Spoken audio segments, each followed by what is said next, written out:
CM Chandrababu నిరుద్యోగులను మోసం చేస్తున్నారని ఏఐవైఎఫ్ నేతలు మండిపడ్డారు. నిరుద్యోగుల సమస్యలు పరిష్కరించాలని కోరుతూ అనంతపురం కలెక్టరేట్ వద్ద ధర్నాకు దిగారు. ఎన్నికలకు ముందు 20 లక్షల ఉద్యోగాలు భర్తీ చేస్తామని చెప్పిన కూటమి నేతలు అధికారంలోకి రాగానే హామీలను గాలికొదిలేశారని ఫైర్ అయ్యారు. నిరుద్యోగ భృతి ఇస్తామన్న టీడీపీ కూటమి నేతలు ఇప్పుడు ఎందుకు ఆ హామీని అమలు చేయడం లేదని ప్రశ్నించారు. అంతకుముందు కలెక్టరేట్ వరకు భారీ ర్యాలీ నిర్వహించారు. ఖాళీగా ఉన్న ఉద్యోగాలను వెంటనే భర్తీ చేయాలని డిమాండ్ చేశారు.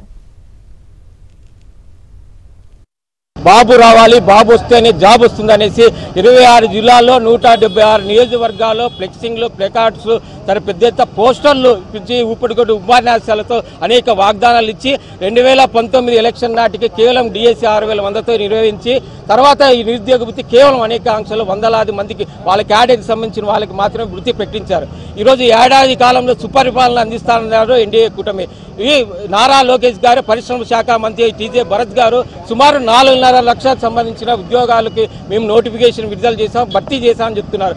అయ్యా నారా లోకేష్ గారు, టీజీ భరత్ గారు, ఎక్కడ మీరు ఉద్యోగాలు కల్పించారో మాకు శ్వేతపత్రం ద్వారా, పత్రికల ద్వారా తెలియజేయండి. మాకైతే 26 జిల్లాలో ఎక్కడా కూడా మీరు ఉద్యోగాలు కల్పించినట్టు ఏ దాఖలాలు కనపడలేదు.